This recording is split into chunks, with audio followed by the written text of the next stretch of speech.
All right, time to start rewiring. Got the main harness. Excuse me, it's not installed yet. It's going to come through that hole right there. Here is the new solenoid. There's the part number. I think it's Vintage Auto Garage sells this thing for like 3 times more than I got it on Walmart's site. Same part number, same exact starter solenoid. Pull this out real fast. This is a 12-volt solenoid.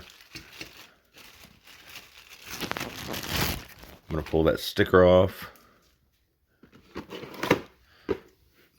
This is the original Ford piece.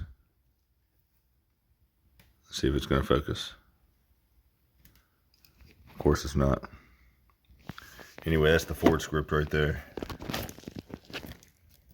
There we go. So, what Vintage Auto Garage has is this wire is tied into this terminal right here. This is now the positive. Okay, so it was positive ground. It went to this stud. This goes to the starter. Now this goes to the battery. This goes to the starter. A jumper wire goes from here to here. The original starter button, which I'm still using, goes to this. So let me go ahead and lose this sticker, make the jumper wire, and return.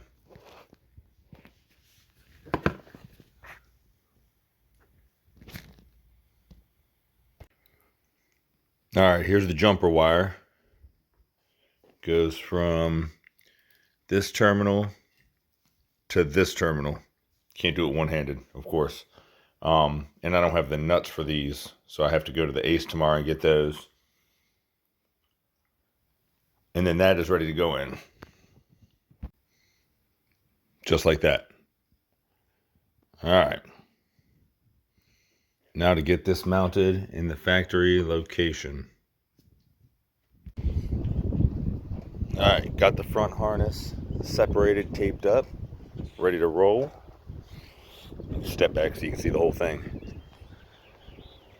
So all those wires right there, including that red one sticking up, are going through the firewall. That all goes to the engine side. That's what I'm working on now. All of those wires over there are all going under the dash. You got the gauge wires. I can't really tell what's what right now. That little box right there is accessory wires. I don't know if I'm pointing at it or not. Then you got the ignition switch and headlight switch and all that stuff. There's an electric wiper switch thing in there. Heater controls, all that. This coming back here is for the dome lights and the tail lamps and turn signals. Oh, tag light. I don't think there's a, well, maybe it's good. I guess that goes with the tail lights. I guess it taps in. Those are accessory wires. Have no clue what to do with those. Because literally all the accessory stuff, this is for the electric fuel pump. This is for everything. It's all these wires. So I don't know what those are for. The instructions don't say.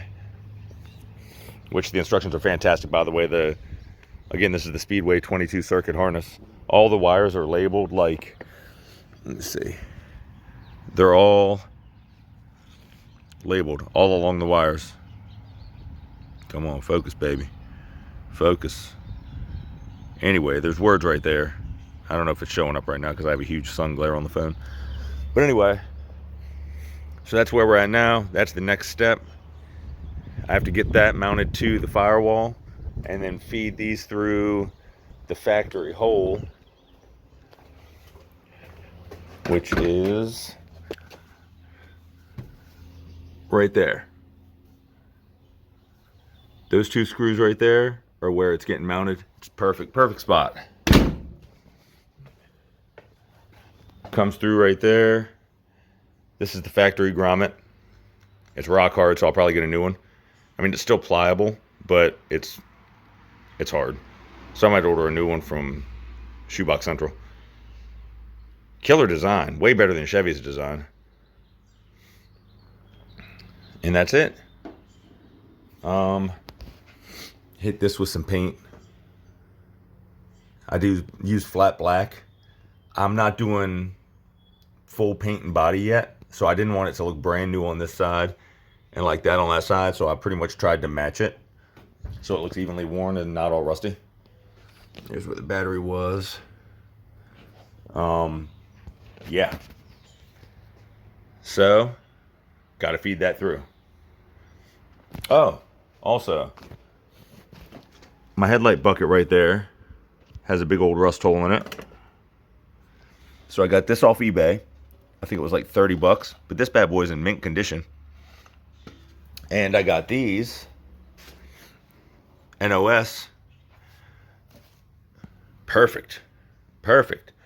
Because this has a big old split right there. Don't know how that happened, but it happened. So yeah. So the front will be done. Horns, I'm going to fix. I'm going to paint. What else? Got grommets in here. Grommets in here where it goes to the headlight. I don't know if you can see that. There it is. There's one on both sides. And that's that. Going to have the heater wire instead of draping across here. I'm going to have it come out. There's a hole somewhere in that area. I can't really see it right now. I'm going to have that come out there. And everything else is coming out of there. Oil pressure switch, putting the original style back in. Ignition switch wires and all that. And then the headlight wires come through here and boop, boop, straight off to the sides. And the front's done. This kit's so self-explanatory, it's almost making it too easy. So something has to go wrong somewhere along the line, right? We'll get it. I'm undecided if I'm buying the amp yet or not. Haven't decided. I'll figure that out. It's expensive. It's like $220. Then the speaker's another $130. I don't really need it, but I'm thinking while I have it all out so I can get the wiring done and everything. Because with my luck, I don't know. I don't know if I'm going to do it or not. Anyway, so that's where we're at right now. I'll be back. The fuse panel is finally mounted. So, I don't know if you noticed in the video, all the wires came out of the bottom by default.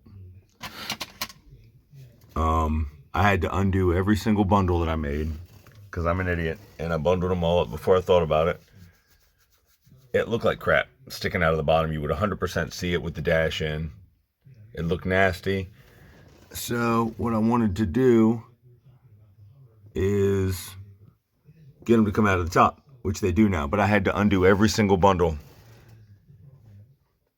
Twist, turn, feed back through. They had the wires just going all crazy, so I fed everything back through. Pretty much organized it all. And there it is. It's coming out of the top now.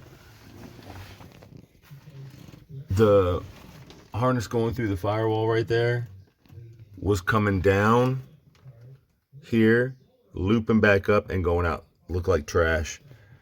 This harness right there is for the dimmer switch, which it's not gonna fit. Oh, maybe it will. I mean, it's close. It's a lot closer than I thought it was gonna be.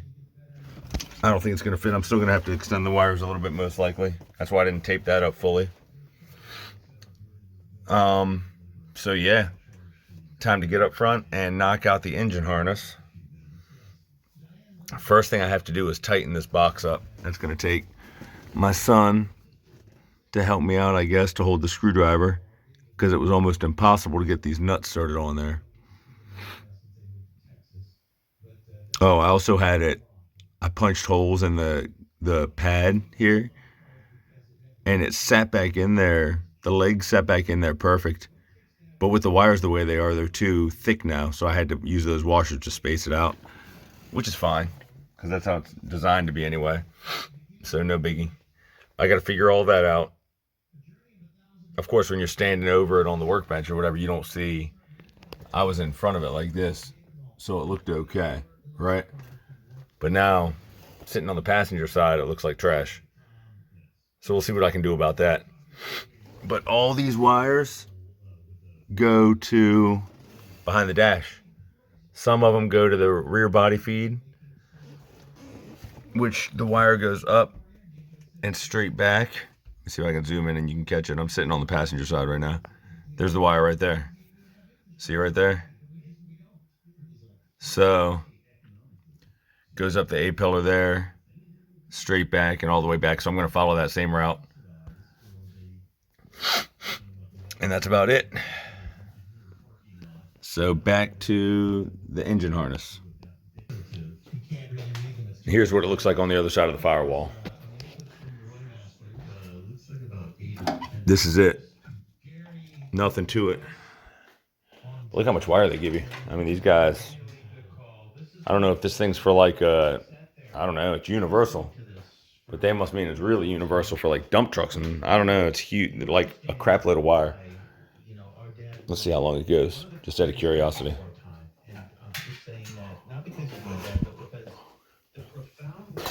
To the press. So, plenty of wire. So I'll knock this out. Then it's on to, I guess, the rear wire harness. To be continued.